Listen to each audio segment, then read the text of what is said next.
Hello, hello. I hope you are all doing well. It is great to see you. I am so happy to be here, and I'm thrilled that you are here with me. Hi, Skunk. Hi, Hicks.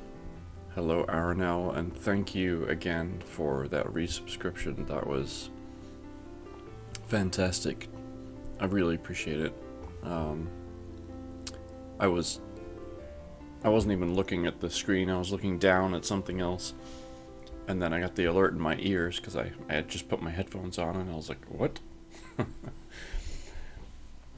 So, thank you again from the bottom of my heart. I appreciate it. Oh, and there's a wild Mareep in chat. I have no idea if I have that. I do, so I do not need to throw a Pokeball. Fantastic.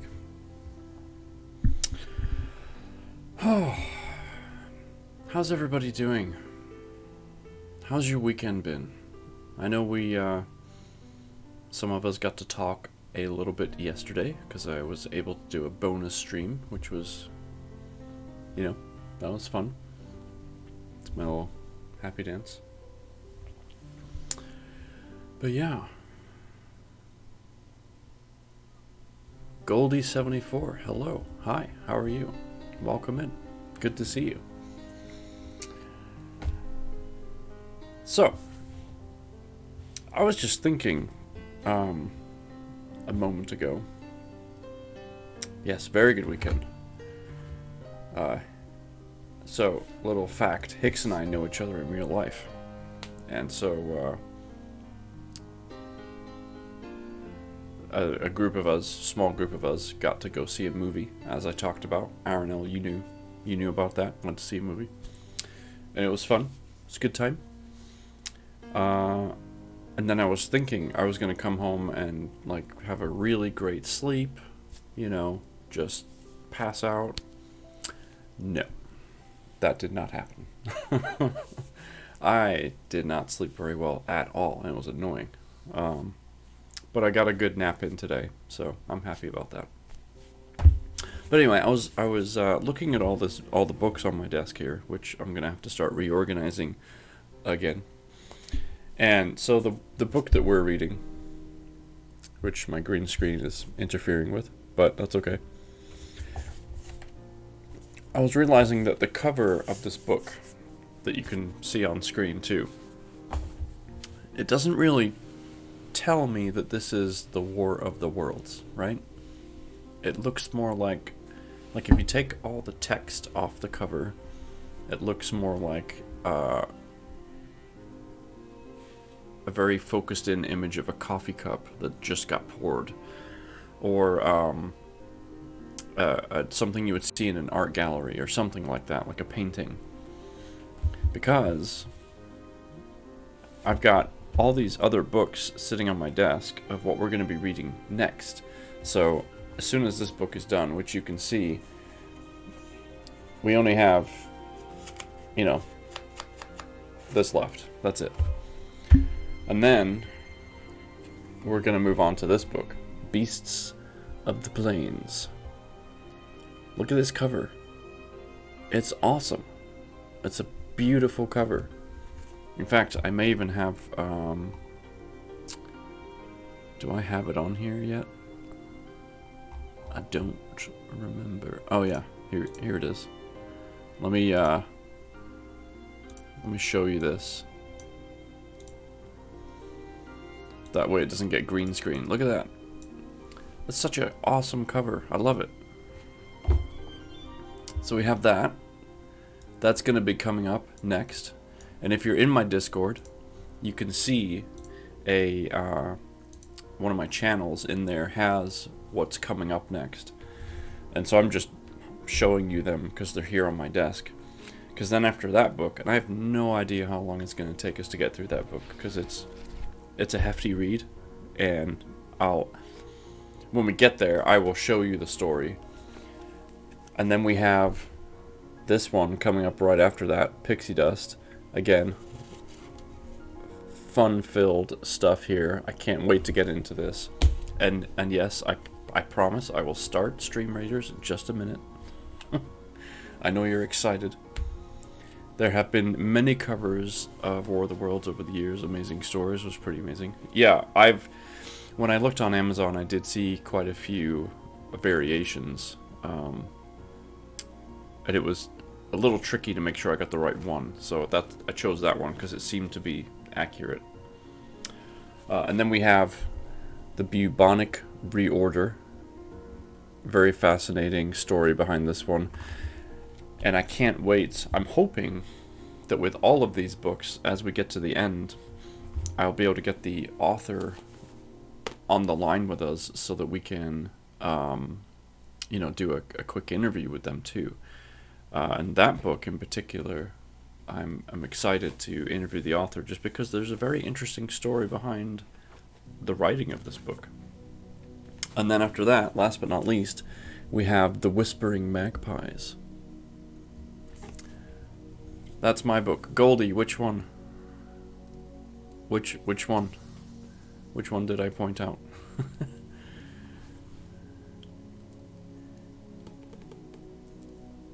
Oh, Bubonic. Alright, you're in the chat. Fantastic. Awesome. It's good to see you.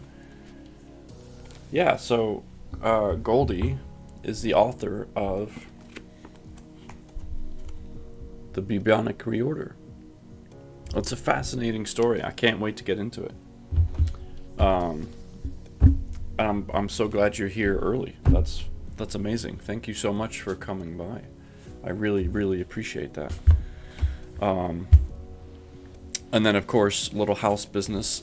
For those of you that are in my Discord, there's the link for it. Oh, Aronel, thank you so much. Thank you. That was super kind of you. Thank you so much. Goldie, welcome to the Shade Network, as I like to call it. You now get to enjoy the stream without ads, and you get access to my emotes.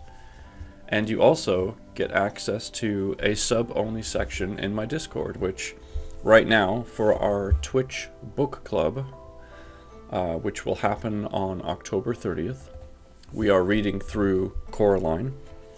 It's a very creepy book. But you'll have access to join me. So on Saturday at 7 p.m. Central Time, you'll be able to hang out with me in Discord, subs only, as we read through this in preparation for the actual book club. So if you want to join for that, I'm going to be reading it anyway.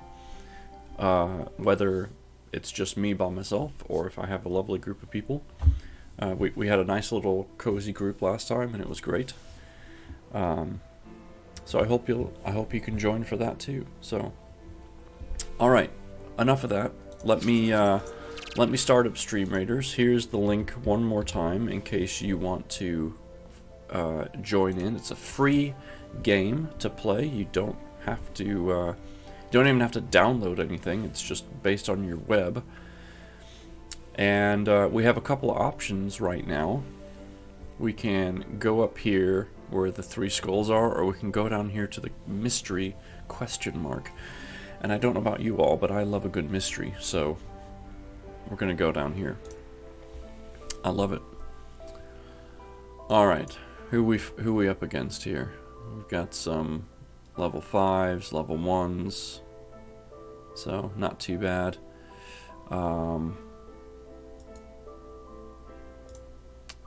Yeah. So we're gonna go down here. Let me zoom in a little bit. Let's get some tanks.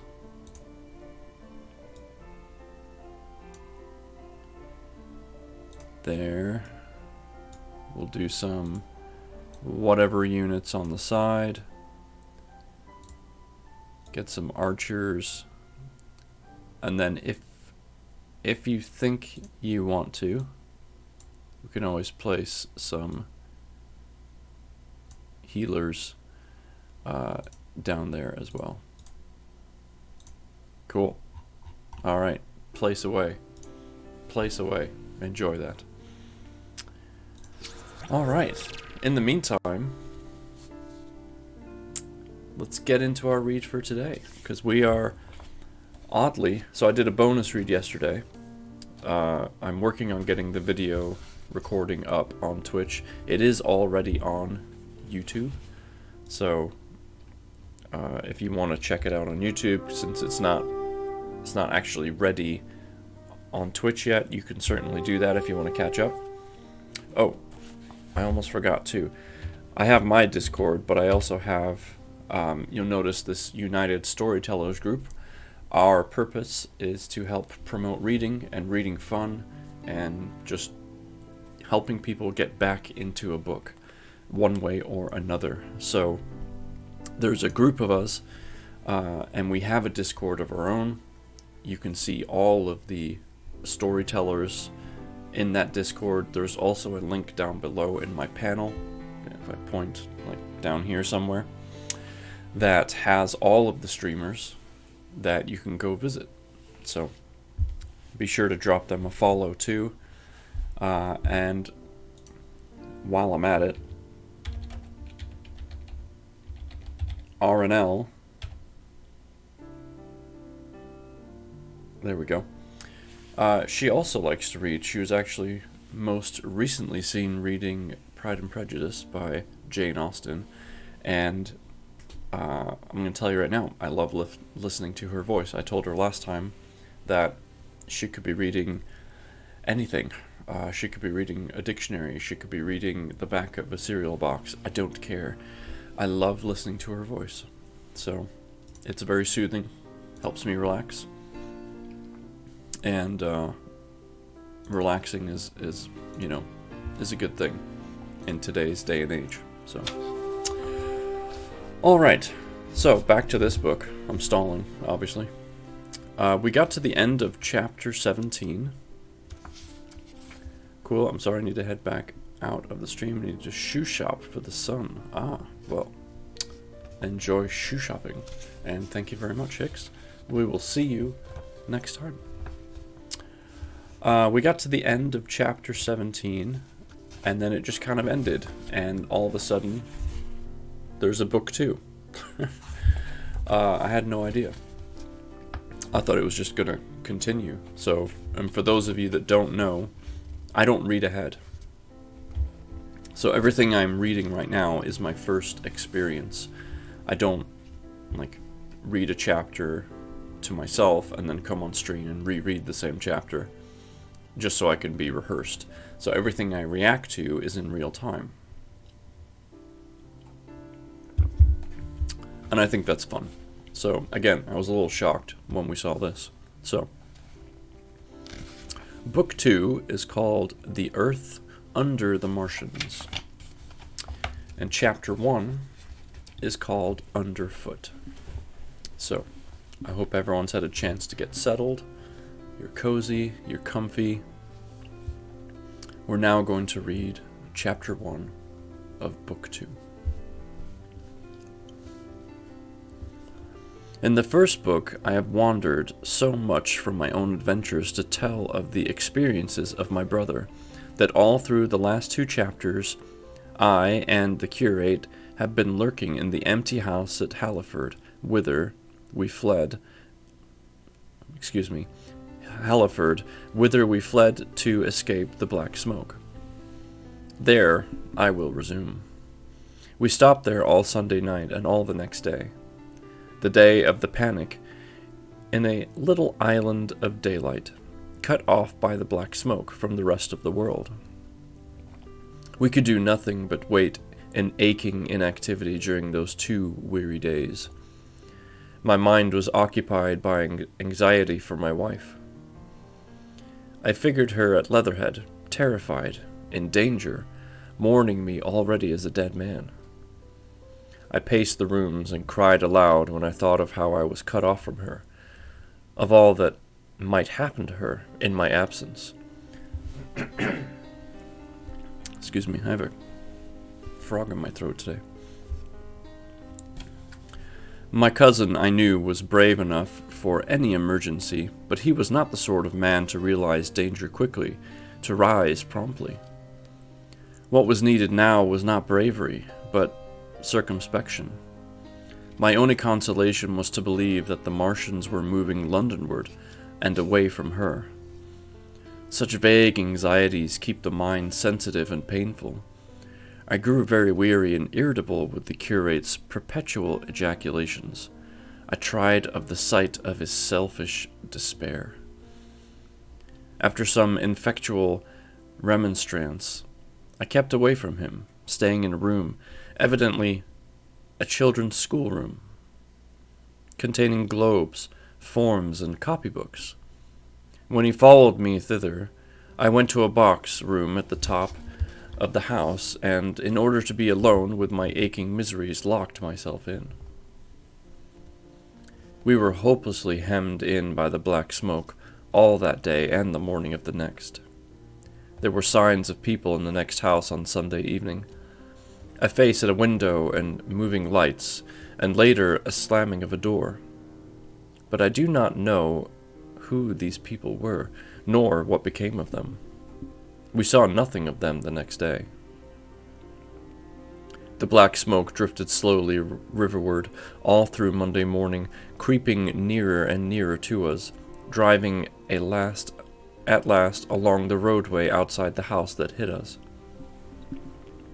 A Martian came across the fields about midday, laying the stuff with a jet of superheated steam that hissed against the walls, smashed all the windows it touched, and scalded the curate's hand as he fled out of the front room. When at last we crept across the sodden rooms and looked out again, the country northward was as though a black snowstorm had passed over it.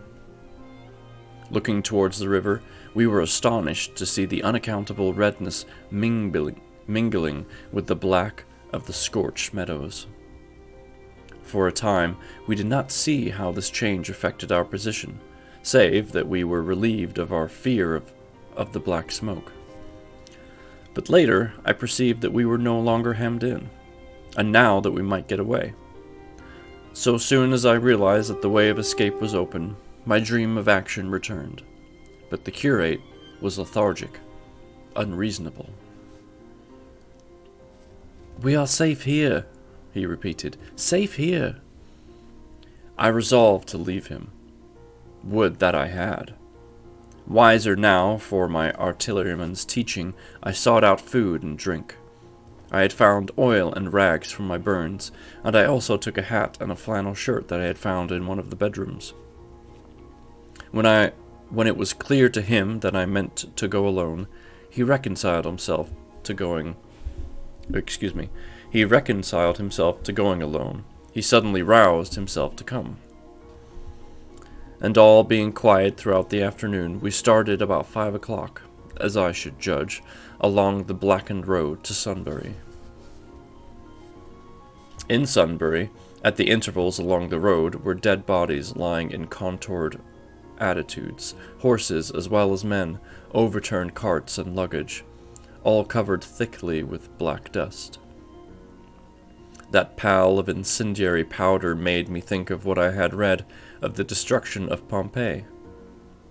We got to Hampton Court without misadventure, our minds full of strange and unfamiliar appearances, and at Hampton Court our eyes were relieved to find a patch of green that had escaped the suffocating drift. We went through Bushy Park, with its deer going to and fro under the chestnuts, and some men and women hurrying in the distance towards Hampton. And so we came to Twickenham. These were the first people we saw. Away across the road, the woods beyond Ham and Petersham were still afire. Twickenham was uninjured by either heat ray or black smoke, and there were more people about here, though none could give us news. For the most part, they were, like ourselves, taking advantage of a lull to shift their quarters. I have an impression that many of the houses here were still occupied by scared inhabitants, too frightened even for flight.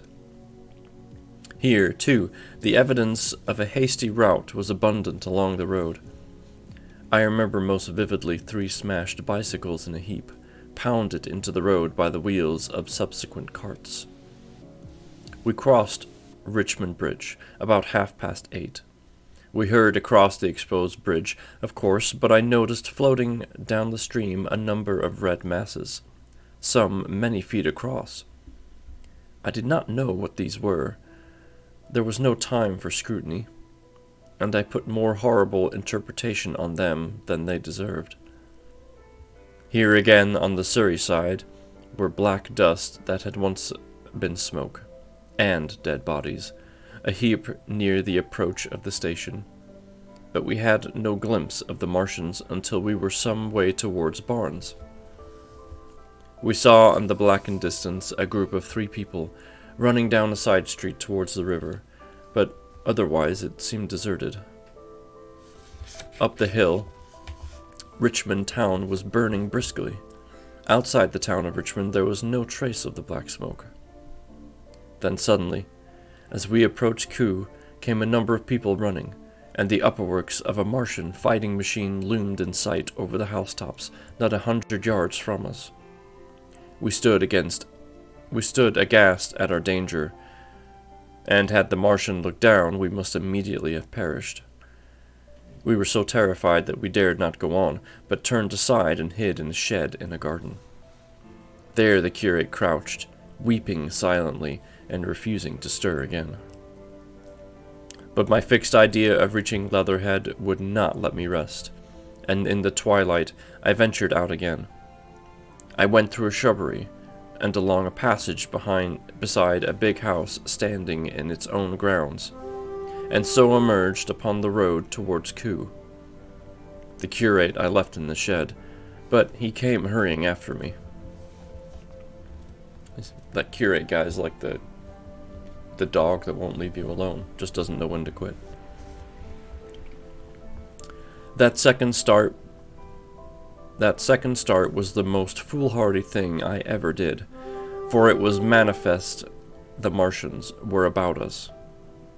No sooner had the curate overtaken me than we saw neither the fighting machine we had seen before or another, far away across the meadows in the direction of Kew Lodge. 4 or 5 little black figures hurried before it across the green-gray of the field, and in a moment it was evident this Martian pursued them. In 3 strides he was among them, and they ran radiating from his fleet in all directions. He used no heat ray to destroy them, but picked them up one by one. Apparently he tossed them into a great metallic carrier, which projected behind him, much as a workman's basket hangs over his shoulder. Okay, so pausing. I wondered when we might actually see this, because I remember in the movie... Don't look now, Atkinson. But you have someone new following you. Substitute creature. Thank you so much for that follow. And I realize my alert box is covered up. Thank you so much for following. I remember in the movies they would, obviously destroy people and houses and things. But I also remember them picking them up and kind of putting them in a big, think of it as a large bowl, if you will, like baskets. I'd wondered when we were going to see that. And now here it is. It was the first time I realized that the Martians might have any other purpose than destruction with defeated humanity.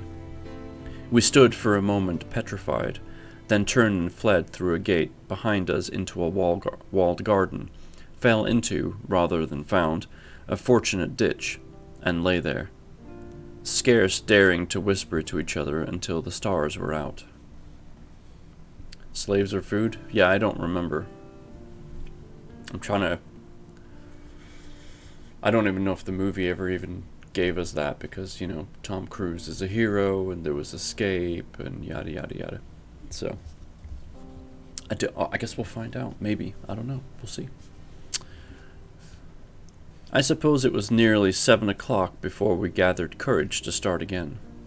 no longer venturing into the road, but sneaking along hedgerows and through plantations, and watching keenly through the darkness, he on the right and I on the left, for the Martians, who seemed to be all about us.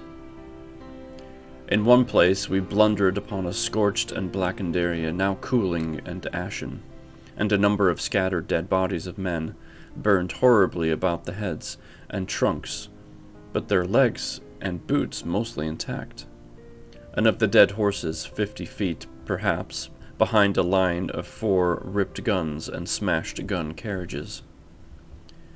Sheen, it seemed, had escaped destruction, but the place was silent and deserted.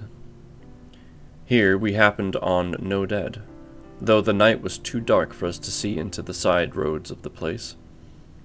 In Sheen, my companion suddenly complained of faintness and thirst, and we decided to try one of the houses. The first house we entered, after a little difficulty with the window, was a small semi-detached villa, and I found nothing eatable left in the place but some moldy cheese. Isn't that just called cottage cheese? I hate cottage cheese. There was, however, water to drink, and I took a hatchet, which promised to be useful in our next housebreaking. We then crossed to a place where the road turns towards Mort Lake. Here there stood a white house within a walled garden, and in the pantry of this domicile we found a store of food, 2 loaves of bread in a pan, an uncooked steak, and half of a ham. You're currently eating cottage cheese? Well, more for you, skunk. You enjoy that cottage cheese. Can't do it. It is an acquired taste. You are not kidding. I give this catalogue so precisely because, as it happened, we were destined to subsist upon this store for the next fortnight. Bottled beer stood under a shelf, and there were 2 bags of haricot beans and some limp lettuces. This pantry opened into a kind of wash-up kitchen, and in this was firewood.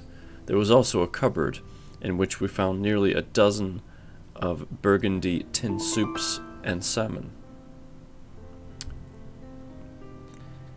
and 2 tins of biscuits. We sat in the adjacent kitchen in the dark, for we dared not strike a light, and ate bread and ham, and drank beer out of the same bottle. The curate, who was still timorous and restless, was now, oddly enough, for pushing on, and I was urging him to keep on his strength by eating, when this thing happened that was to imprison us. You like it too? Well, you guys can share.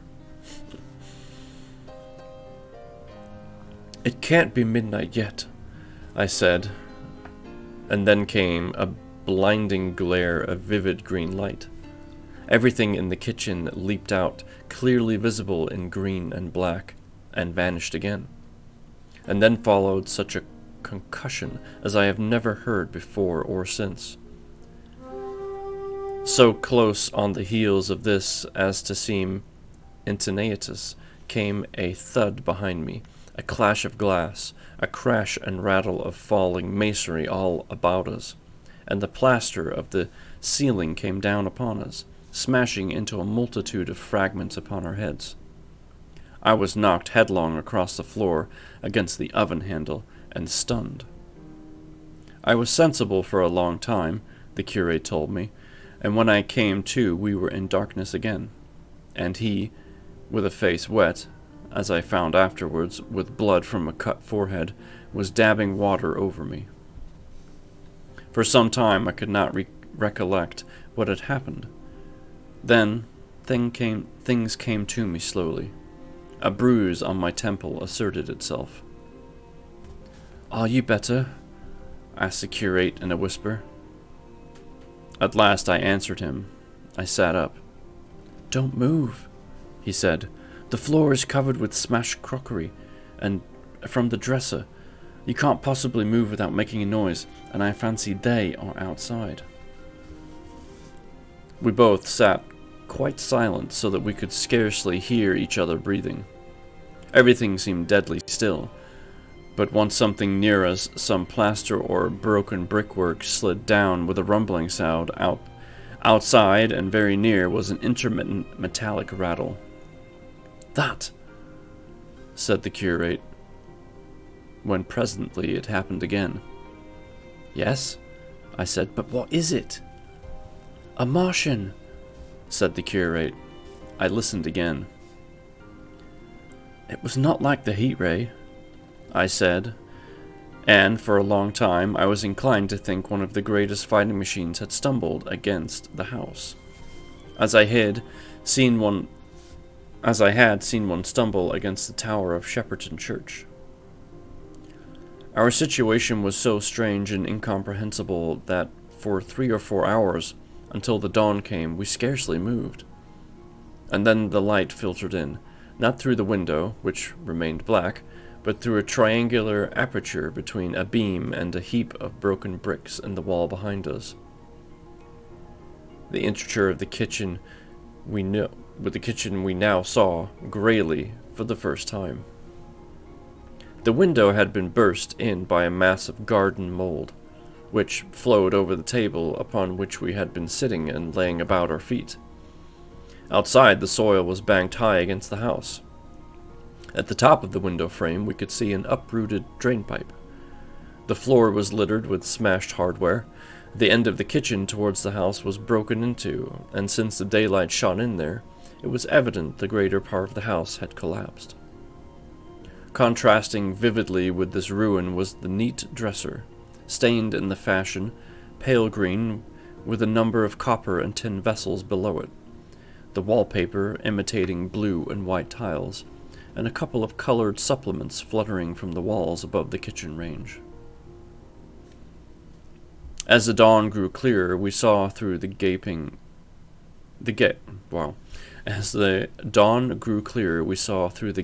in the wall the body of a Martian, standing sentinel, I suppose, over the still glowing cylinder. At the sight of that, we crawled as circumspectly as possible out of the twilight of the kitchen into the darkness of the scullery. Abruptly, the right interpretation dawned upon my mind.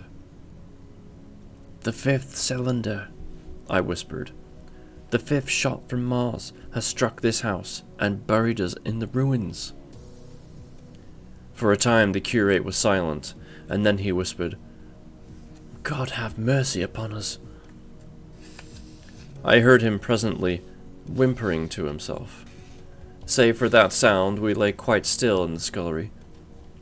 I, for my part, scarce dared breathe, and sat with my eyes fixed on the faint light of the kitchen floor. I could just see the curate's face, a dim, oval shape, and his collar and cuffs. Outside there had been a metallic hammering, then a violent hooting, and then again, after a quiet interval, a hissing like the hissing of an engine. These noises, for the most part problematical, continued intermittently, and seemed if anything to increase in number as time wore on. Presently, a measured thudding and a vibration that made everything about us quiver, and the vessels in the pantry ring and shift began and continued. Once the light was eclipsed, and the ghostly kitchen doorway became absolutely dark. For many hours we must have crouched there, silent and shivering, until our tired attention failed. At last, I found myself awake and very hungry. I am inclined to believe that we must have spent the greater portion of a day before the awakening. My hunger was at stride, so incessant that it moved me to action. I told the curate I was going to seek food, and felt my way towards the pantry. He made no answer, but so soon as I began eating, the faint noise I made stirred him up, and I heard him crawling after me. And I will take that hydrate because we just finished the first chapter of Book 2. This Rio, hi, is late. So run by. Thank you so much. Welcome in. Hi, good to see you. We just finished the first chapter. First chapter of book 2. And the scene that they are describing in this book reminds me of the scene in the Tom Cruise movie where they're kind of in the basement, and the other guy, who would be the curate in this case, has the axe, and the long steel arm is snaking its way through the basement, and he's like gonna chop it, and Tom Cruise is like, no. Comparisons are wildly different by description, but that's the only scene that would come close to helping me reflect between the two. It amazes me how much different movies can be compared to a book. It's almost annoying. Come on, camera. Focus up. Hello. There we go. Went all blurry. Alright, let me check on Stream Raiders. Let's see how we're doing. Awesome, look at that. That is fantastic, guys. Lovely. We're gonna dominate this. Can't wait. And we only have a couple minutes, so here's what I'm gonna do. We have about 2.5 minutes till the battle starts. I'm gonna take a quick leg stretch, and then I will be right back.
Alright.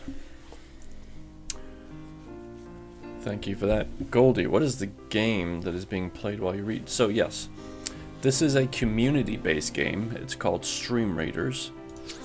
And basically, it's just a way for folks to play a little game while I'm reading or, doing something else in the background. It's free to play.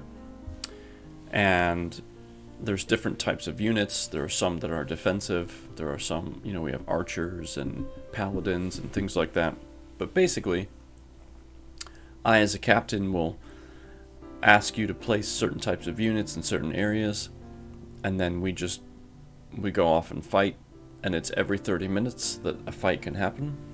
And you as the players can place a unit every 5 minutes. Or 4.5 minutes or something like that.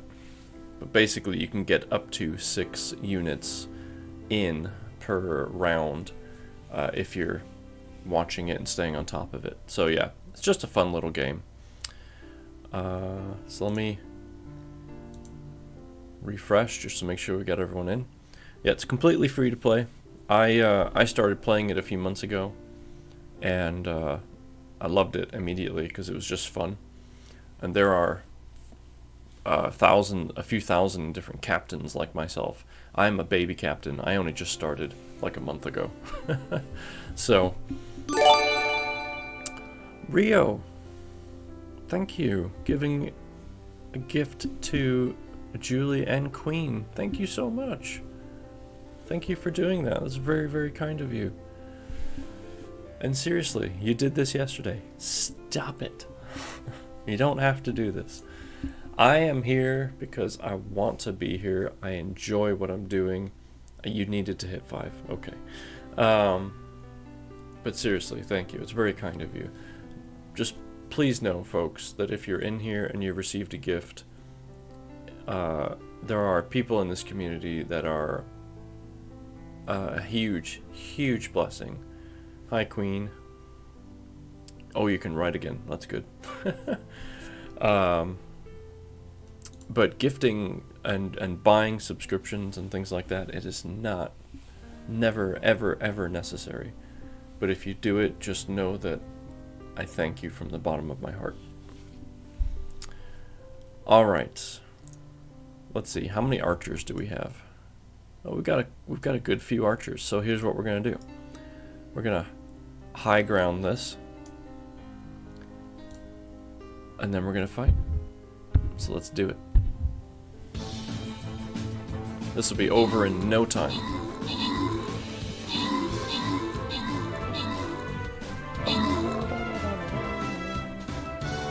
Look at that.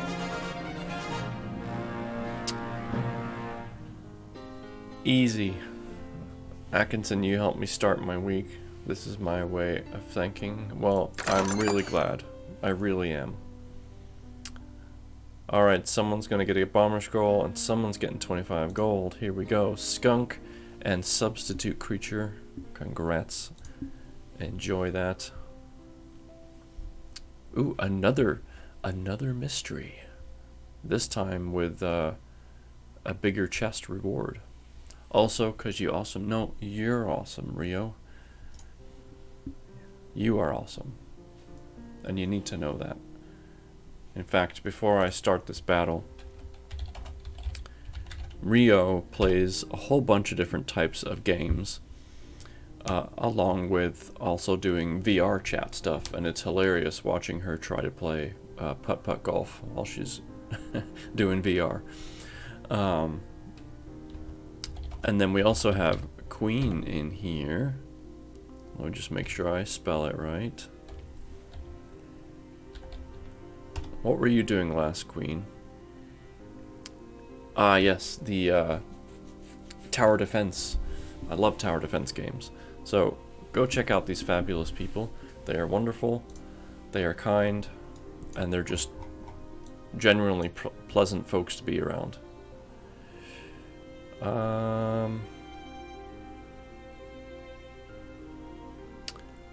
Okay, I'm gonna want some rogues on this one for sure. For sure. Let's get some melees in front. But then, if you have rogues, place those right there. Let's get some heals in. Let's get some tanks.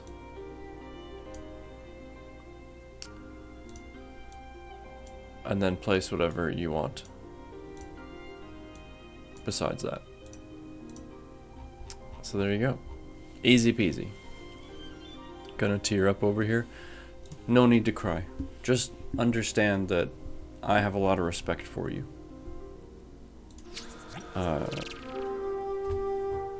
You're a fantastic human being. That's what I'm gonna say. So, thank you for being you. Alright, with that in mind, we're now gonna switch over back to our book. And for those that are wondering why I may not have like the Kindle version on screen so that you can read along, I'm just too old school in that regard, and I like having the physical copy in my hand. There's something grounding about having the paper. And, you know, even if I want to make a note, I can, because I can grab my pen and scribble down. But just having this right here and flicking through the pages, I love it. So, alright. Chapter 2 of Book 2 is called what we saw from the ruined house. Here we go. Exactly. After eating, we crept back to the scullery, and there I must have dozed again, for when presently I looked round, I was alone. The thudding vibration continued with wearisome persistence.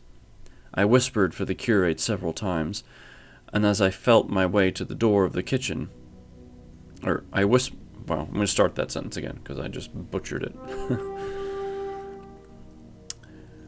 I whispered for the curate several times, and at last felt my way to the door of the kitchen.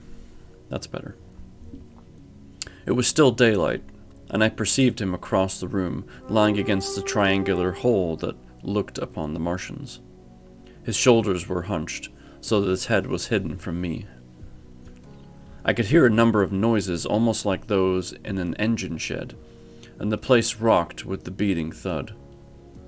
Through the aperture in the wall I could see the top of a tree touched with the gold and warm blue of a tranquil evening sky. For a moment or so I remained watching the curate, and then I advanced, crouching and stepping with extreme care amid the broken crockery that littered the floor. I touched the curate's leg, and he started so violently that a mass of plaster went sliding down outside and fell with a loud impact. I gripped his arm, fearing he may cry out, and for a long time we crouched motionless. Then I turned to see how much of our rampart remained. The detachment of the plaster had left a vertical slit open in the debris, and by raising myself cautiously across a beam, I was able to see out of the gap into what had been, overnight, a quiet suburban roadway. Vast, indeed, was the change that we beheld. The fifth cylinder must have fallen right into the midst of the house we had first visited. The building had vanished, completely smashed, pulverized, and dispersed by the blow. The cylinder lay now far beneath the original foundations, deep in a hole, already vastly larger than the pit I had looked into at Woking. The earth all around it had splashed under the tremendous impact. Splashed is the only word, and lay heaped in piles that hid the masses of the adjacent houses. It had behaved exactly like the mud under the violent blow of a hammer. Our house had collapsed backward. The front portion, even on the ground floor, had been destroyed completely. By a chance, the kitchen and scullery had escaped, and stood buried now under soil and ruins, closed in by tons of earth on every side, save towards the cylinder. Over that aspect we hung now on the very edge of the great circular pit the Martians were engaged in making. The heavy beating sound was evidently just behind us, and ever and again a bright green vapor drove up like a veil across our peephole.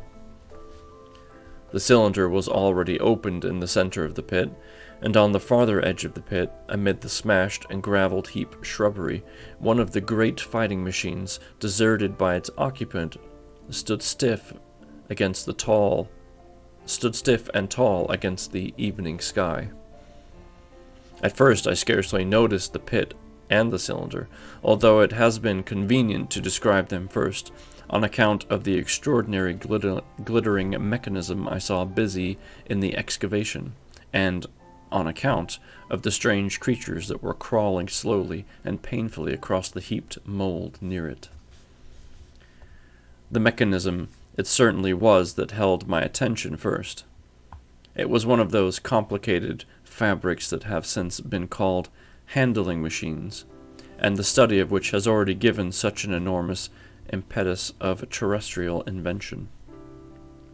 As it dawned upon me first, it presented a sort of metallic spider with 5 jointed, agile legs, and an extraordinary number of jointed levers, bars, and reaching and clutching tentacles about its body. You are absolutely welcome, Queen. Most of its arms were retracted, but with 3 long tentacles it was flashing out a number of rods, plates, and bars which lined the covering and apparently strengthened the walls of the cylinder. These, as it extracted them, were lifted out and deposited upon a level surface of earth behind it.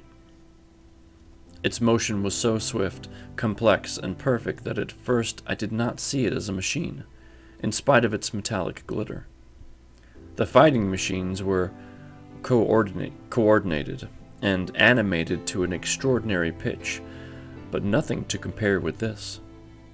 People who have never seen these structures and have only the ill-imagined efforts of artists or the imperfect descriptions of such eyewitnesses as myself to go upon, scarcely realize that living quality.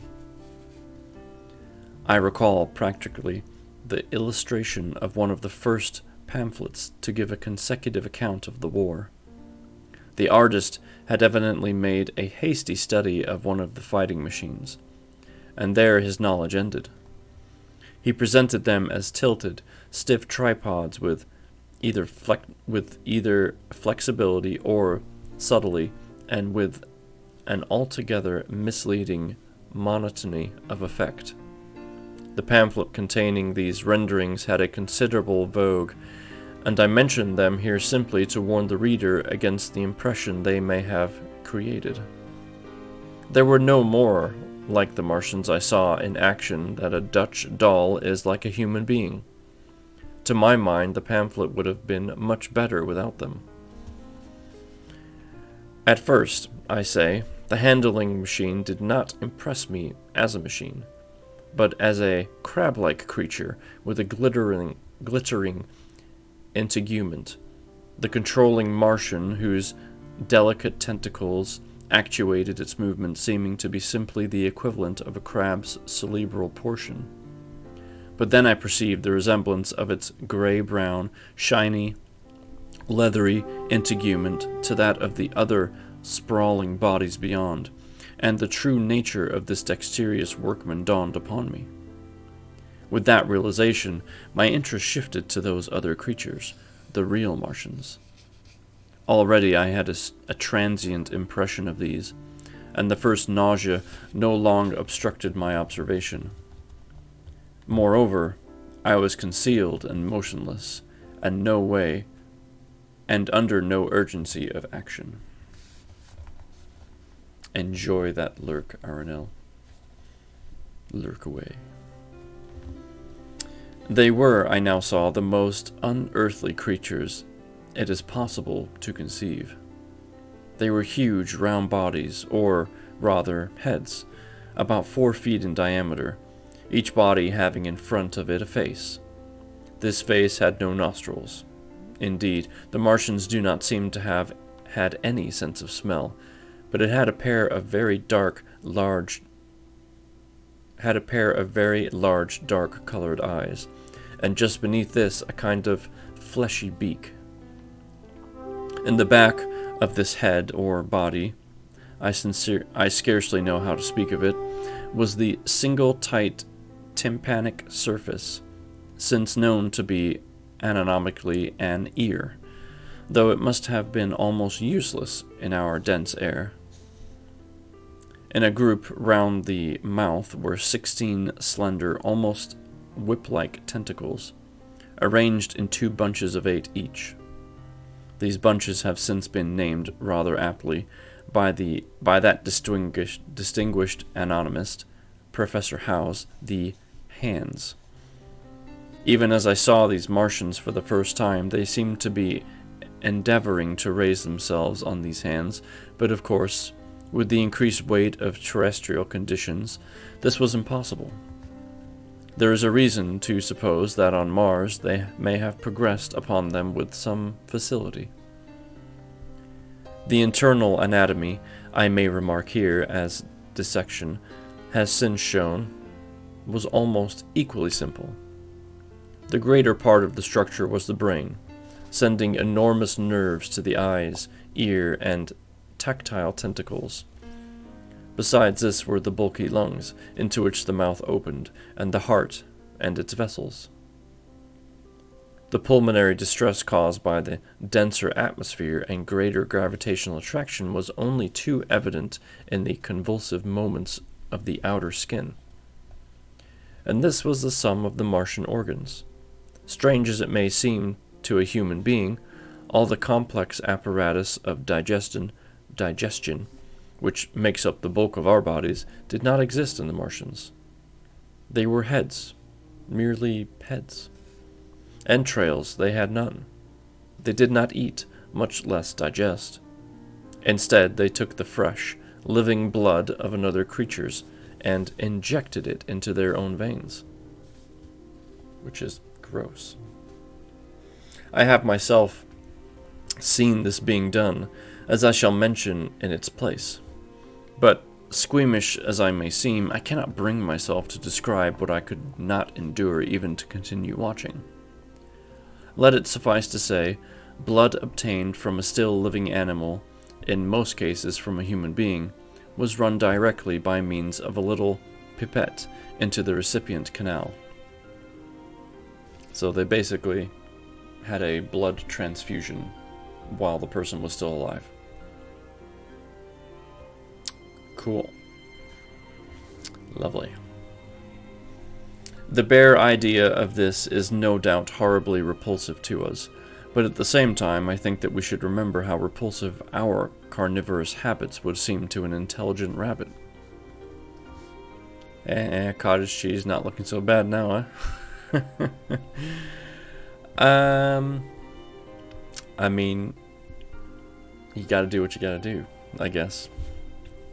If I'm backed into a wall, I'll plug my nose or something. The psychological advantages of the practice of injection are undeniable if one thinks of the tremendous waste of human time and energy occasioned by eating and the digestive process. Our bodies are half made up of glands and tubes and organs occupied in turning heterogeneous food into blood. The digestive processes and their reaction upon the nervous system sap our strength and color our minds. Men go happy or miserable as they have healthy or unhealthy livers, or sound gastric glands. But the Martians were lifted above all these organic fluctuations of mood and emotion. Guess the Martians are just better. Or maybe they're missing out because they can't enjoy a good steak. Who knows? Their undeniable preference for men as their source of nourishment is partly explained by the nature of the remains of the victims they had brought with them as provisions from Mars. These creatures, to judge from the shriveled remains that have fallen into human hands, were bipeds with flimsy, siliceous skeletons, almost like those of the siliceous sponges, and feeble musculature, standing about 6 feet high and having round, erect heads, and large eyes and flinty sockets. 2 or 3 of these seemed to have been brought in each cylinder, and all were killed before Earth was reached. It was just as well for them, for the mere attempt to stand upright upon our planet would have broken every bone in their bodies. And while I am engaged in this description, I may add in this place certain further details which, although they were not all evident to us at the time, would enable the reader who is unacquainted with them to form a clearer picture of these offensive creatures. In 3 other points, their physiology differed strangely from ours. Their organisms did not sleep, and any more than the heart of a man sleeps. Since they had no extensive muscular mechanism to recuperate, the periodical extinction was unknown to them. They had little or no sense of fatigue, it would seem. On Earth they could never have moved without effort, yet even to last they kept in action. In 24 hours they did 24 hours of work, as even on Earth is perhaps the case with the ants. In the next place, wonderful as it seems in a sexual world, the Martians were absolutely without sex, and therefore without any of the tumultuous emotions that arise from the differences among men. A young Martian there can now be no dispute, was really born upon Earth during the war, and it was found attached to its parents, partially budded off, just as young lily bulbs bud off, or like the young animals in the freshwater polyp. In man, and all the higher terrestrial animals, such a method of increase has disappeared, but even on this earth it was certainly the primitive method. Among the lower animals, up even to those first cousins of the vertebrate animals, the tunicates, the two processes occur side by side, but finally the sexual method suppressed its competitor altogether. On Mars, however, just the reverse has apparently been the case. It is worthy of remark that a certain speculative writer of quasi-scientific repute, writing long before the Martian invasion, did forecast for man a final structure not unlike the actual Martian condition. His prophecy, I remember, appeared in November or December 1893, in a long defunct publication, the Pall Mall Budget, and I recall a caricature of it in a pre-Martian periodical called Punch. He pointed out, writing in a foolish, facetious tone, that the perfection of mechanical appliances must ultimately supersede limbs, the perfection of chemical devices, digestion, that such organs as hair, external nose, teeth, ears, and chin were no longer essential parts of the human being, and that the tendency of natural selection would lie in the direction of their steady diminution through the coming ages. The brain alone remained a cardinal necessity. Only one other part of the body had a strong case for survival, and that was the hand. Teacher and agent of the brain. While the rest of the body dwindled, the hands would grow larger. There is many a true word written in jest, and here in the Martians we have beyond dispute the actual accomplishment of such a suppression of the animal side of the organism by the intelligence.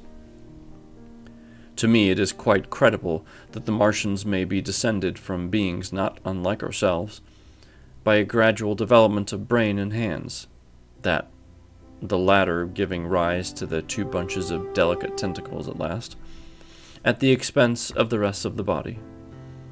Without the body, the brain would, of course, become a mere selfish intelligence, without any of the emotional substratum of the human being. Wow, this crazy to think that this book was released in 1897. I know. And I have to, when I switch back and forth between reading this and something that's a little bit newer, it messes with my head. So there's that. The writing style and the language used is just so different. The last salient point in which the systems of these creatures differed from ours was in what one might have thought a very trivial particular. Microorganisms, which cause so much disease and pain on Earth, have either never appeared on Mars, or Martian sanitary science eliminated them ages ago.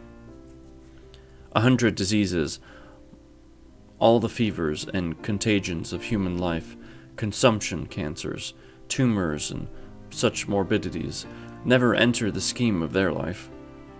And speaking of the differences between the life on Mars and terrestrial life, I may allude here to the curious suggestions of the red weed. Apparently the vegetable kingdom in Mars, instead of having green for a dominant color, is of a vivid blood-red tint. At any rate, the seeds which the Martians, intentionally or accidentally, brought with them gave rise in all cases to red-colored growths. Only that known popularly as the redweed, however, gained any footing in competition with terrestrial forms. The red creeper was quite a transitory growth, and few people have seen it growing. For a time, however, the red weed grew with astonishing vigor and luxuriance. It spread up the sides of the pit by the third or fourth day of our imprisonment, and its cactus-like branches formed a carmine fringe to the edges of our triangular window, and afterwards I found it broadcast throughout the country, and especially wherever there was a stream of water. The Martians had what appears to have been an auditory organ, a single round drum at the back of the head body, and eyes with a visual range not very different from ours, except that, according to Phillips, blue and violet were as black to them.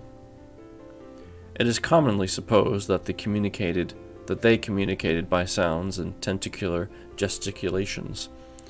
This is asserted, for instance, in the able but hastily compiled pamphlet, written evidently by someone not an eyewitness to Martian actions, to which I have already alluded, and which, so far, have been the chief source of information concerning them. Now, no surviving human being saw so much of the Martians in action as I did. I take no credit to myself for an accident, but the fact is so. And I assert that I watched them closely, time after time, and that I have seen 4, 5, and once 6 of them sluggishly performing the most elaborately complicated operations together without either sound or gesture. Their peculiar hooting invariably preceded feeding. It had no modulation, and was, I believe, in no sense a signal, but merely the expiration of air preparatory to the suctional operation. I have a certain claim to at least an elementary knowledge of psychology, and in this matter I am convinced, as firmly as I am convinced of anything, that the Martians interchange thoughts without any physical intermediation. Words, I tell you. And I have been convinced of this in spite of strong preconceptions. Before the Martians' invasion, as an occasional reader here or there may remember, I had written with some little vehemence against the telepathic theory. The Martians wore no clothing. Their conceptions of ornament and decorum were necessarily different from ours, and not only were they evidently much less sensible of changes of temperature than we are, but changes of pressure do not seem to have affected their health at all seriously. Yet though they wore no clothing, it was in other artificial additions to their bodily resources that their great superiority over man lay. We men, with our bicycles and road skates, our lithenal soaring machines, our guns and sticks and so forth, are just in the beginning of the evolution that the Martians have worked out.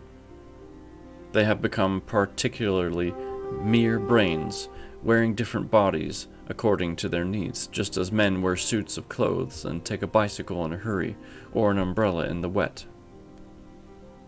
And of their appliances, perhaps nothing is more wonderful to a man than the curious fact that what is the dominant feature of almost all human devices in mechanism is absent.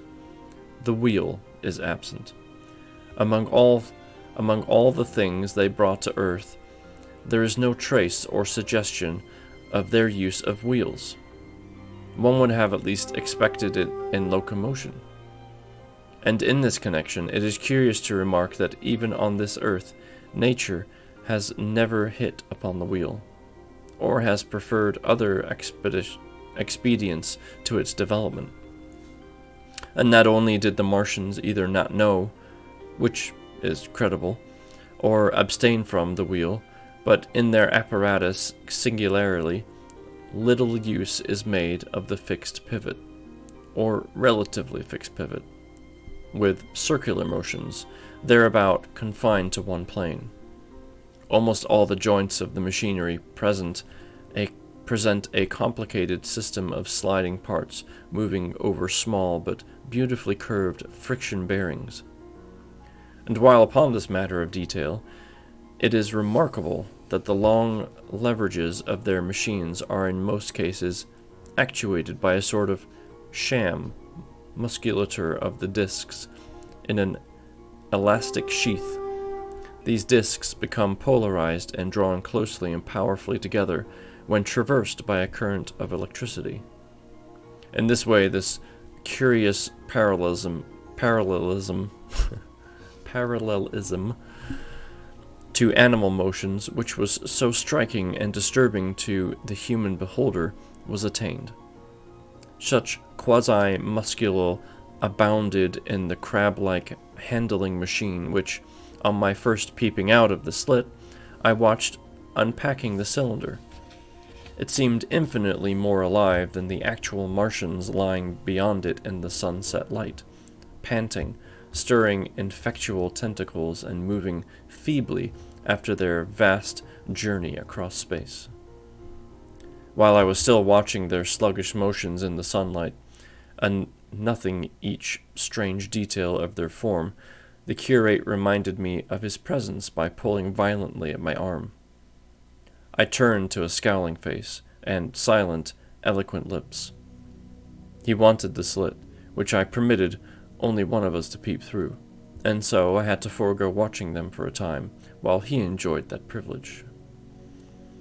When I looked again, the busy handling machine was already put together. Several of the pieces of apparatus it had taken out of the cylinder into a shape having an unmistakable likeness of its own. And down on the left, a busy little digging mechanism had come into view, emitting jets of green vapor and working its way round the pit, excavating and embarking in a methodical and discriminating manner. This it was which had caused the regular beating noise, and the rhythmic shocks that had kept our ruinous refuge quivering. It piped and whistled as it worked. So far as I could see, the thing was without a directing Martian at all. And that ends Chapter 2. Is it a tongue twister of obtuse vocabulary, or is it a turn-of-the-century literature? Yeah, it's both. Good grief. Wow, that was kind of tough to read. I'm surprised I didn't flub more than I did. That was nuts. But I think what interests me the most about this chapter is... Thank you, I appreciate it. Goldie, thank you. He almost seems to be admiring the machines. I know some of the documentation that's in the story in this chapter is looking back, like they're talking about it after it's happened. But the way that he talks about it, it's almost like he's saying, they figured some stuff out, and we're, still doing things the old way, and our bodies haven't evolved yet, and neither have our notions, and, we're using the wheel, but they figured out how to do it without the wheel, and so it's very interesting. Like, there's chapters upon chapters upon chapters of, holy crap, run, we're gonna die, and these beings are ugly and horrible. And now, all of a sudden, for a brief moment, we see a little bit of, they don't look too bad, actually. Now that I've had a chance to study them, they look okay. So, it's kind of interesting. Alright, looks like we have another Stream Raiders battle ready. Thank you for putting your units in. Let's see. What do we have going on here?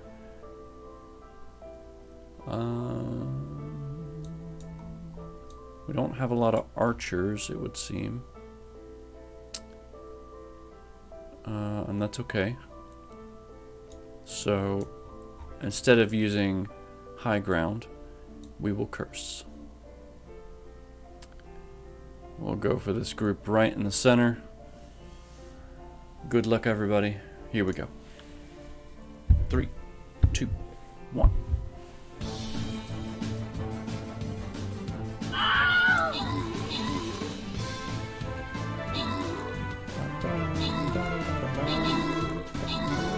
Skunk's just laying way.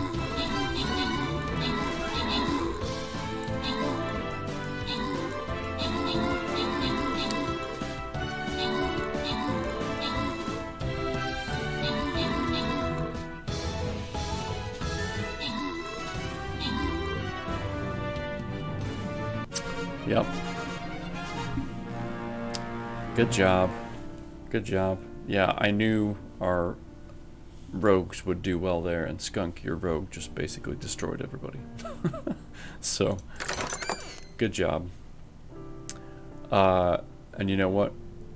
Based on that, I'm gonna... Would you like the gold, or would you like the Berserker Scroll? Skunk, you tell me.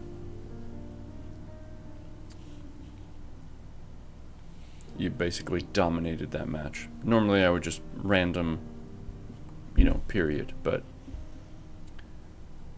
just random shake of everyone. Alright. It's very, very kind of you. Very humble of you. So, Aranel gets the gold, and Creature gets the scroll. Alright. I think we've got time for one more battle. And given our numbers today, I would have gone for the 4 skull, but I think we'll go for the 3. I think we have a better chance of beating that. I mean, it's all 4 skulls after that anyway, so let's do it. Let's do it. Alright. Busters are good here. Warriors are good here. Yeah, so let's do warriors and busters. How about that? Let's scroll in a little bit. Do warriors there. No, that's not what I want to do. Let's get some... Let's do some busters there. And some there. Put some melee there too if you want. Let's get some archers in here. Tanks.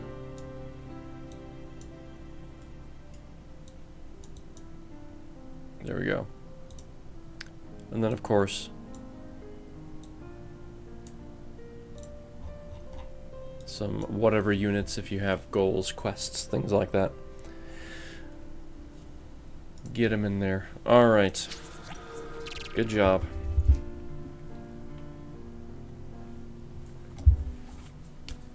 Wow, we do not have much of this book left. And I'm enjoying it, but I'm also like really excited to get into you know, our next set of books. Starting off with Beast of the Plains. It's gonna be fun. It's gonna be fun to get into some modern day writing again. I'm looking forward to it. Alright, chapter 3 is not long at all, so we actually may get... Yeah, we'll probably get a couple chapters going in here. So the first 2 chapters seem to be pretty lengthy in comparison, but chapter 3 is only a handful of pages, so... Alright. Let's do it. Chapter 3 is called The Days of Imprisonment. That sounds great. The arrival of a second fighting machine drove us from our peephole into the scullery, for we feared that from his elevation the Martian might see down upon us from our barrier. At a later date, we began to feel less in danger of their eyes, for to an eye in the dazzle of the sunlight outside, our refuge must have been blank blackness. But at first, The slightest suggestion of approach drove us into the scullery in heart-throbbing retreat. Yet terrible as was the danger we incurred, the attraction of peeping was for both of us irresistible. Well, no doubt, I would want to look too. And I recall now with a sort of wonder that, in spite of the infinite danger in which we were, between starvation and a still more terrible death, we could yet struggle bitterly for that horrible privilege of sight. We would race across the kitchen in a grotesque way between eagerness and the dread of making a noise, and strike each other, and thrust and kick within a few inches of exposure. The fact is that we had absolutely incompatible dispositions and habits of thought and action, and our danger and isolation only accentuated the incompatibility.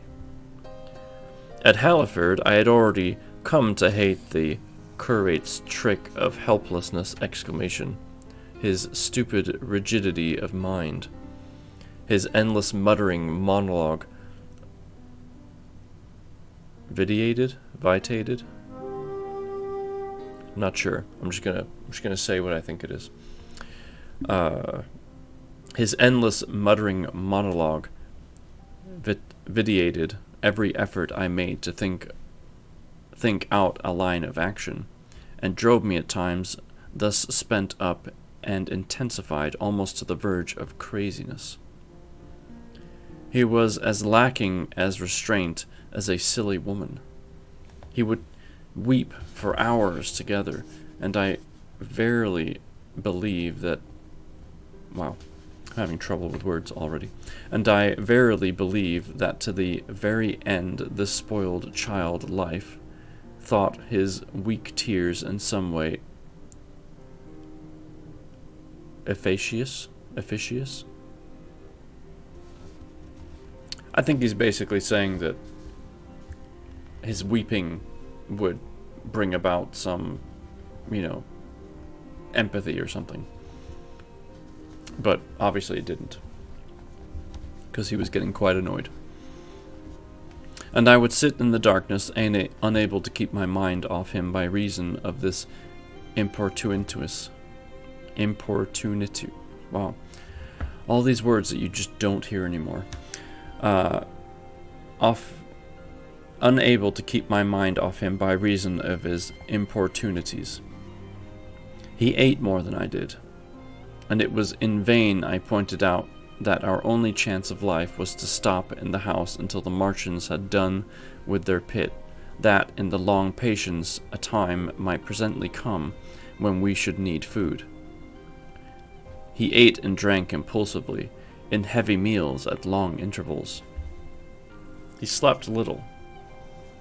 As the days wore on, his utter carelessness of any consideration so intensified our distress and danger that I had, much as I loathed doing it, to resort to threats, and, at last, to blows.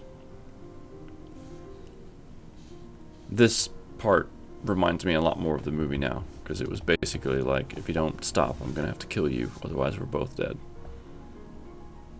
At least, that's the impression I got. That brought him to reason for a time, but he was one of those weak creatures, void of pride, timorous, anemic, hateful souls, full of shifty cunning, whose face neither God nor man, who face not even themselves. It is disagreeable for me to recall and write these things, but I set them down that my story may lack nothing.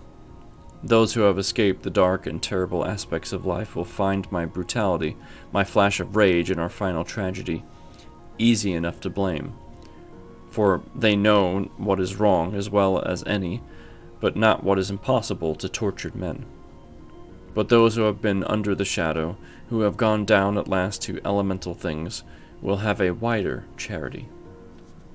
And while within we fought out our dark, dim contest of whispers, snatched food and drink, and gripping hands and blows, without, in the pitiless sunlight of that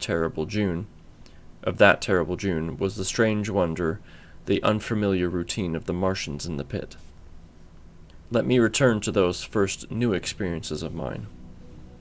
After a long time, I ventured back to the peephole to find that the newcomers had been reinforced by the occupants of no fewer than 3 of the fighting machines.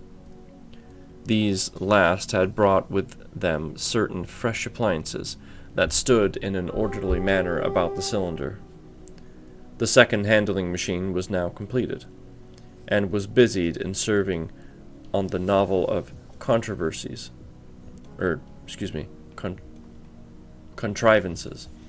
Big machine that, wow. I'm doing well in this chapter. Holy buckets. The second handling machine was now completed and was busied in serving one of the novel contrivances the big machine had brought. Yay, I completed the sentence. Whew. This was a body resembling a milk can in its general form, above which oscillated a pear-shaped receptacle, and from which a stream of white powder flowed into a circular basin below. The oscillatory motion was imparted to this by one tentacle of the handling machine. With 2 spatulate hands, the handling machine was digging out and flinging masses of clay into the pear-shaped receptacle above, while with another arm it periodically opened a door and removed rusty and blackened clickers from the middle part of the machine. Another steely tentacle directed the power from the basin along a ribbed channel towards some receiver that was hidden from me by the mound of bluish dust. From this unseen receiver, a little thread of green smoke rose vertically into the quiet air. As I looked, the handling machine, with a faint and musical clinking, extended telescopic fashion a tentacle that had been a moment before a mere blunt projection, until its end was hidden behind the mound of clay. In another second, it had lifted a bar of white aluminum into sight, untarnished as yet and shining dazzlingly, and deposited it into a growing stick of bars that stood at the side of the pit. Between sunset and starlight, this dexterous machine must have made more than 100 such bars out of the crude clay, and the mound of bluish dust rose steadily until it topped the side of the pit. The contrast between the swift and complex movements of these contrivances and the inert, panting clumsiness of their masters was acute, and for days I had to tell myself repeatedly that these latter were indeed the living of 2 things. The curate had possession of the slit when the first men were brought to the pit. I was sitting below, huddled up, listening with all my ears. He made a sudden movement backward, and I, fearful that we were observed, crouched in a spasm of terror. He came sliding down the rubbish and crept beside me in the darkness. Inarticulate, gesticulating, and, for a moment, I shared his panic. His gestures suggested a resignation of the slit, and after a little while my curiosity gave me courage, and I rose up, stepped across him, and clambered up to it. At first I could see no reason for his frantic behavior. The twilight had now come. The stars were little and faint, but the pit was illuminated by the flickering green fire that came from the aluminum making. The whole picture was a flickering scheme of green gleams and shifting rusty black shadows, strangely trying to the eyes. Over and through it all went the bats, heeding it not at all. The sprawling Martians were no longer to be seen. The mound of blue-green powder had risen to cover them from sight, and a fighting machine, with its legs contracted, crumpled, and abbreviated, stood across the corner of the pit. And then, amid the clangor of the machinery, came a drifting suspicion of human voices, that I entertained at first only to dismiss. I crouched, watching the fighting machine closely, satisfying myself now for the first time that the hood did indeed contain a Martian. As the green flames lifted, I could see the oily gleam of this integument and the brightness of his eyes. And suddenly I heard a yell, and I saw a long tentacle reaching over the shoulder of the machine to the little cage that hunched upon its back. Then something struggling violently, was lifted high against the sky, a black, vague enigma against the starlight. And as this black object came down again, I saw the greenish brightness that it was a man. For an instant, he was clearly visible. He was a stout, ruddy, middle-aged man, well-dressed. 3 days before, he must have been walking the world, a man of considerable consequence. I could see his staring eyes and gleams of light on his studs, excuse me, on his studs and watch chain.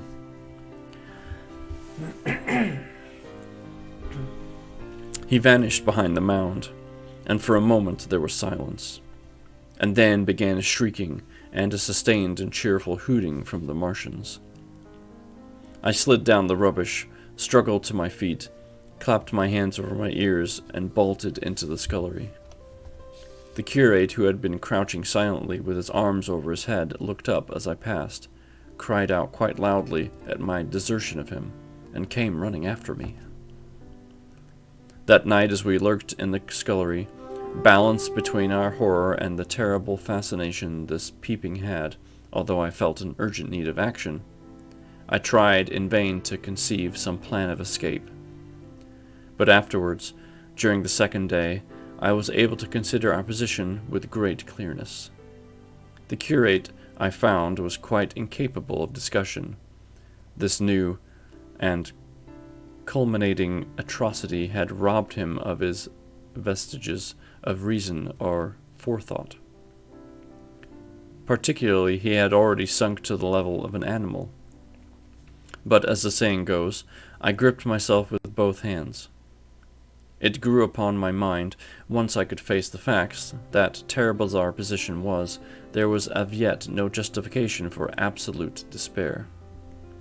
Our chief chance lay in the possibility of the Martians making the pit nothing more than a temporary encampment. Or even if they kept it permanently, they might not consider it necessary to guard it, and a chance of escape might be afforded us. I also weighed carefully that the possibility of our digging a way out in a direction away from the pit, but the chances of our emerging within sight of some sentinel fighting machine seemed at first too great. And I should have had to do all the digging myself. The curate would certainly have failed me. It was on the third day, if my memory served me right, that I saw the lad killed. It was the only occasion on which I actually saw the Martians feed. After that experience, I avoided the hole in the wall for the better part of a day. I went into the scullery, removed the door, and spent some hours digging with my hatchet, as silently as possible. But when I made a hole, about a couple of feet deep, the loose earth collapsed noisily, and I did not dare continue. I lost heart, and lay down on the scullery floor for a long time, having no spirit even to move. And after that, I abandoned altogether the idea of escaping by evacuation. It says much for the impression the Martians had. Rio, hydrate on cooldown, but request via bits. You could have just typed it, but thank you for the bits. Hydrate's on cooldown already? Wow, okay.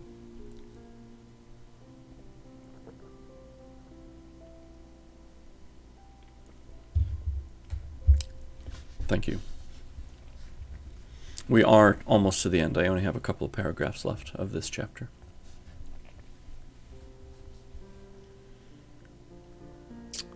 Where was I? I'll just start from the top. It says much for the impression the Martians had made upon me at first. I entertained little or no hope of our escape being brought about by their overthrow through any human effort. But on the 4th or 5th night, I heard a sound like heavy guns. It was very late in the night, and the moon was shining brightly. The Martians had taken away the excavating machine, and, save for a fighting machine that stood in the remoter bank of the pit, and a handling machine that was buried out by the site in a corner of the pit immediately beneath my peephole, the place was deserted by them. Except for the pale glow from the handling machine and the bars and patches of white moonlight, the pit was in darkness, and except for the clinking of the handling machine, quite still. That night was a beautiful serenity, save for one planet. The moon seemed to have the sky to herself. I heard a dog howling, and that familiar sound it was that made me listen. Then I heard, quite distinctly, a booming exactly like the sound of great guns. Six distinct reports I counted. After a long interval, 6 again, and that was all. And that's the end of that chapter. Thank you for that, Hydrate. I'm going to do it again, because it was worth it.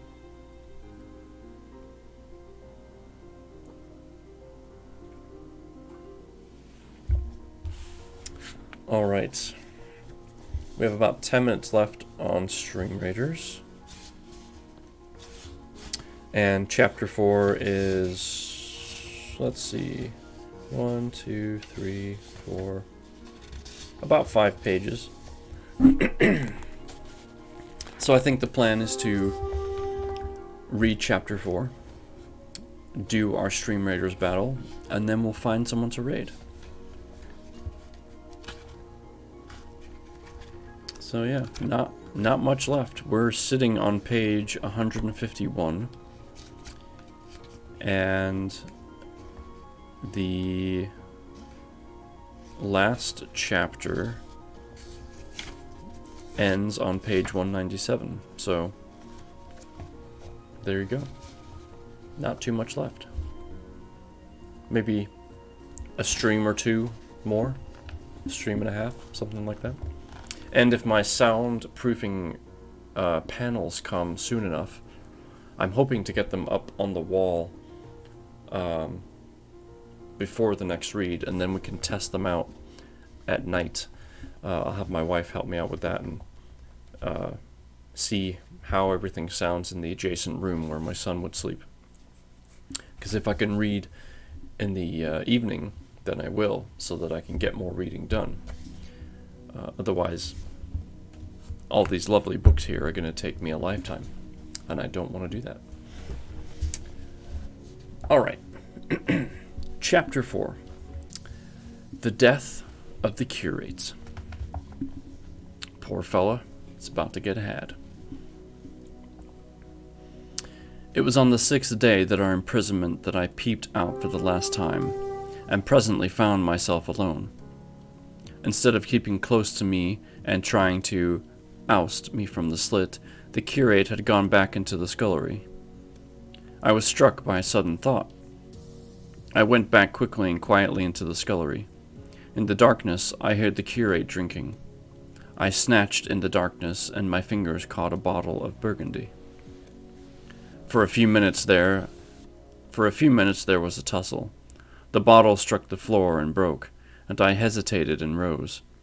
We stood panting and threatening each other. In the end, I planted myself between him and the food, and told him of my determination to begin a discipline. I'm surprised they still had food left, to be honest. But anyway. I divided the food in the pantry into rations to last us 10 days. I would not let him eat any more that day. In the afternoon, he made a feeble effort to get at the food. I had been dozing, but in an instant I was awake. All day and all night we sat face to face. I weary but resolute, and he weeping and complaining of his immediate hunger. It was, I know, a night and day, but to me it seems now, an interminable length of time. And so our widened incompatibility ended at last in open conflict. For 2 vast days we struggled in undertones and wrestling contests. There were times when I beat and kicked him madly, times when I cajoled and persuaded him, and once I tried to bribe him with the last bottle of Burgundy. For there was a rainwater pump from which I could get water, but neither force nor kindness availed. He was indeed beyond reason. He would neither desist from his attacks on the food, nor from his nosy babbling to himself.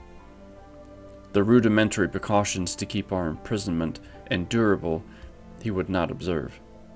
Slowly I began to realize the complete overthrow of his intelligence, to perceive that my sole companion in this close and sickly darkness was a man insane. From certain vague memories, I am inclined to think my own mind wandered at times. I had strange and hideous dreams whenever I slept.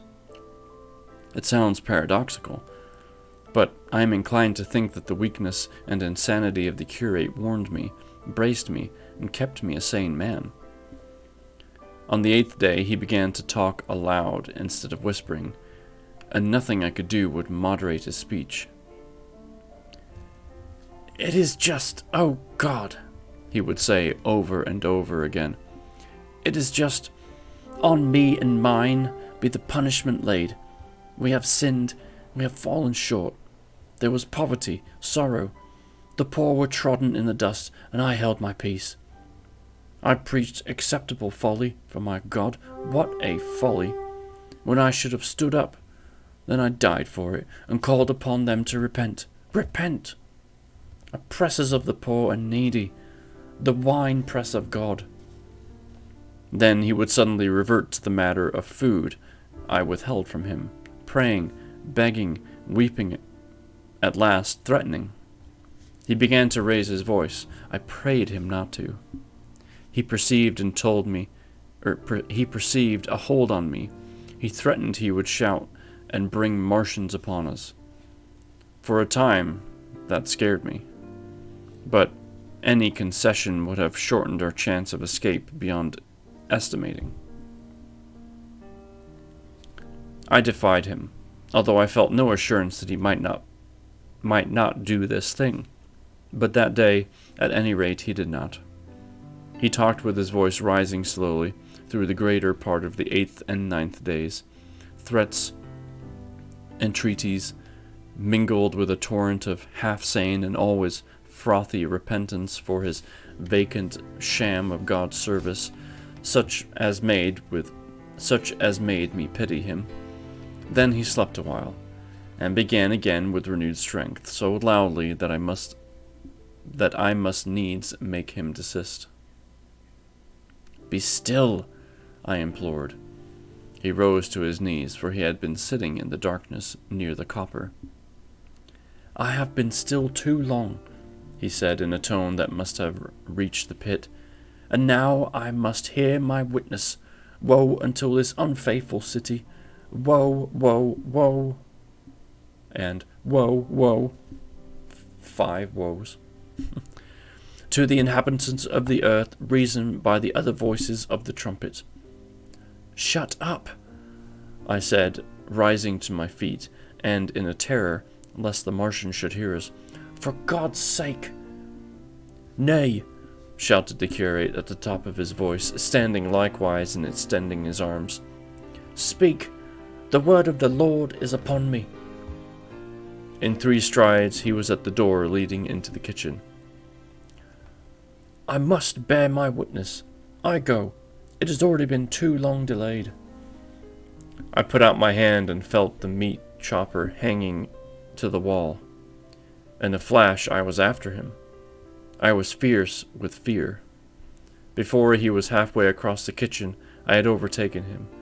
With one last touch of humanity, I turned the blade back and struck him with the butt. He went headlong forward and lay stretched on the ground. I stumbled over him and stood panting. He lay still. Suddenly I heard a noise without, the run and smash of slippering plaster, and the triangular aperture in the wall was darkened. I looked up and saw the lower surface of a handling machine coming slowly across the hole. One of its gripping limbs curled amid the debris. Another limb appeared, feeling its way over the fallen beams. I stood, petrified, staring. Then I saw through a sort of glass plate near the edge of the body, my face, as we may call it, and the large dark eyes of a Martian, peering. And then a long metallic snake of a tentacle came feeling slowly through the hole. Yeah, this is definitely the scene in the movie. Made it back a while ago for the last bit. Awesome. Thanks, Hicks. Yeah, this is definitely describing the scene from the movie. Absolutely. I turned by an effort, stumbled over the curate, and stopped at the scullery door. The tentacle was now some way 2 yards or more in the room, and a twisting and turning with the queer sudden movements, this way and that. For a while I stood fascinated by that slow, fitful advance. Then, with a faint, hoarse cry, I forced myself across the scullery. I trembled violently. I could scarcely stand upright. I opened the door of the coal cellar and stood there in the darkness, staring at the faintly lit doorway into the kitchen, and listening. Had the Martian seen me? What was it doing now? Something was moving to and fro there, very quietly. Every now and then it tapped against the wall or started on its movements with a faint metallic ringing like the movements of keys on a split ring. Then a heavy body, I knew too well what, was dragged across the floor of the kitchen towards the opening. Irresistibly attracted, I crept to the door and peeped into the kitchen. In the triangle of bright other sunlight, I saw the Martian, and its Brerarius of handling machine, scrutinizing the curate's head. I thought at once that it would infer my presence from the mark of the blow I had given him. I crept back to the coal cellar, shut the door, and began to cover myself up as much as I could. And, as noiseless as possible in the darkness among the firewood and coal therein. Every now and then I paused, rigid, to hear the Martian had thrust its tentacles through the opening again. Then the faint metallic jingle returned. I traced it slowly, feeling over the kitchen. Presently I heard it near in the scullery, as I judged. I thought that its length might be insufficient to reach me. I prayed copiously. It passed, scraping faintly across the cellar door. An age of almost intolerable suspense intervened. Then I heard it fumbling at the latch.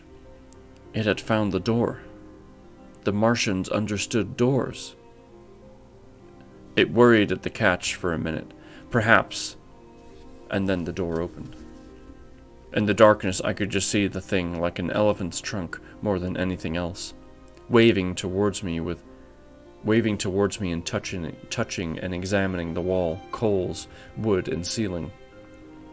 It was like a black worm swaying its blind head to and fro. Once, even, it touched the heel of my foot. I was on the verge of screaming. I bit my hand. For a time the tentacle was silent. I could have fancied it had been withdrawn. Presently, with an abrupt click, it gripped something. I thought it had me, and seemed to go out of the cellar again. For a minute I was not sure. Apparently it had taken a lump of coal to examine.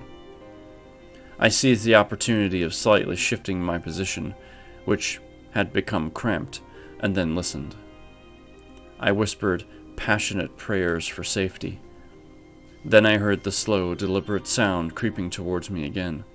Slowly. Slowly it drew near, scratching against the walls and tapping the furniture.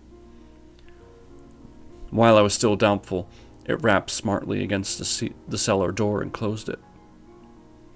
I heard it go into the pantry, and the biscuit tins rattled and a bottle smashed, and then came a heavy bump against the cellar door. Then silence that passed into an infinity of suspense. Had it gone? At last I decided that it had. It came into the scullery no more, but I lay all the 10th day in the close darkness, buried among the coals and firewood, not daring even to crawl out for the drink for which I craved. It was the 11th day before I ventured so far from the security. And that ends chapter 4. My. There's only 10 chapters in book 2, so 6 chapters remain. Oh boy. Alright. That was a fun chapter. I appreciated that one. Well, the second book has been quite interesting. It's a very different perception of the Martians and what's going on, whereas everything in book 1 was, oh, look at this, what's happening? We need to escape, we need to run, we need to move, we need to find cover. And now it's, we need to lay still, we need to not move, we need to, do nothing. So it's a whole different ball game, which is interesting. All right, let's check out our units. Looking good.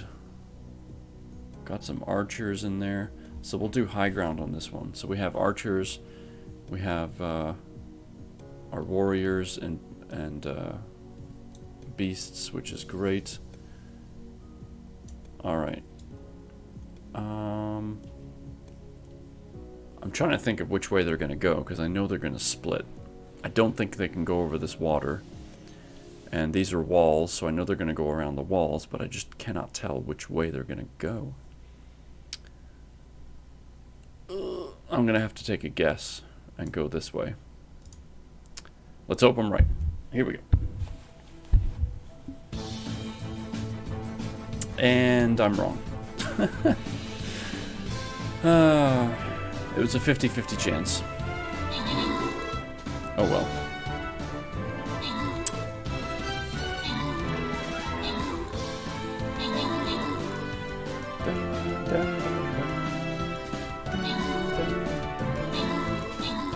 Look at him go.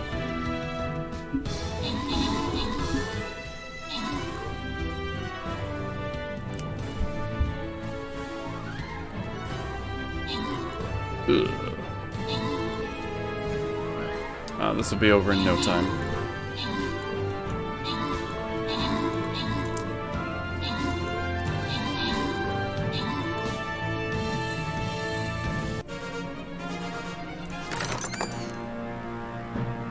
Good job, everybody. Easy kill. Easy kills. Way to go. Alright, Aranel gets the gold. Substitute creature gets the scrolls. Good job. 10 kills, 6 assists from substitute. Thank you so much for that. Alright. And on that note, I'm going to go find someone for us to go say hello to. I cannot thank you all enough for being here today. It has been great to keep going through this book. I'm really glad that we could do it. I'm so thankful that you were here with me. I really, really appreciate it. And, oh, perfect. So, the lovely Rio that was handing out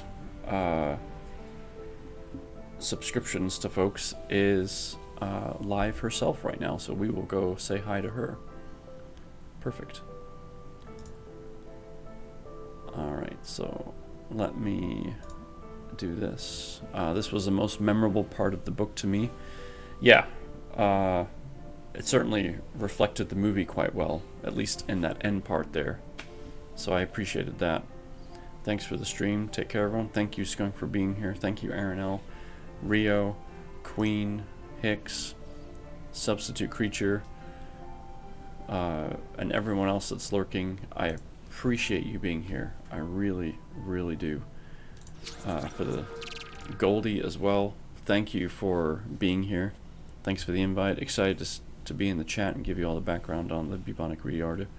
Yeah, I can't wait to get to your book. It's going to be, well, we have two, like all the books I picked up from the Facebook group, all 4 of them are about the same thickness. So it's going to be a couple of books yet, but I'm really glad you're here. I hope that you stick around. I hope that you've enjoyed it, and I hope to see you again. So thank you all again so much for hanging out with me. I appreciate you all greatly.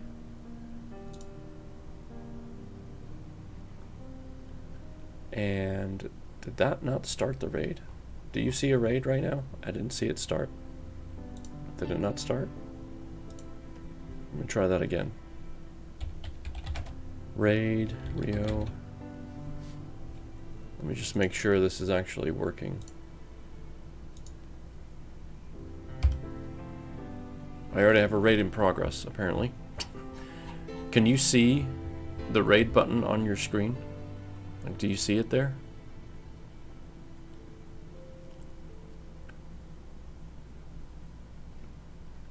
Because I don't see it. Which is bizarre. If we suddenly disappear, then I know it worked. But, that's strange.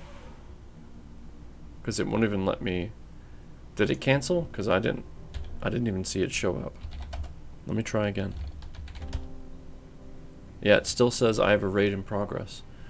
What the heck? Ugh.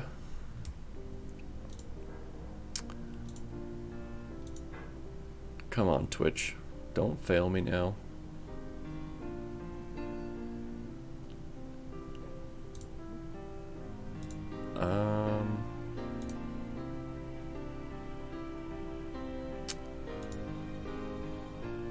Yeah, I even tried refreshing the chat and it didn't show up.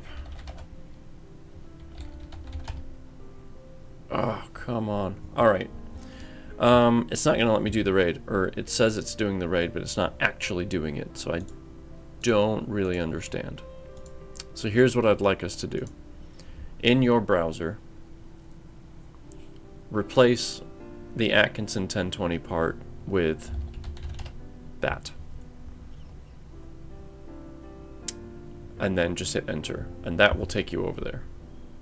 And I will tell her that we tried to raid, but Twitch was weird.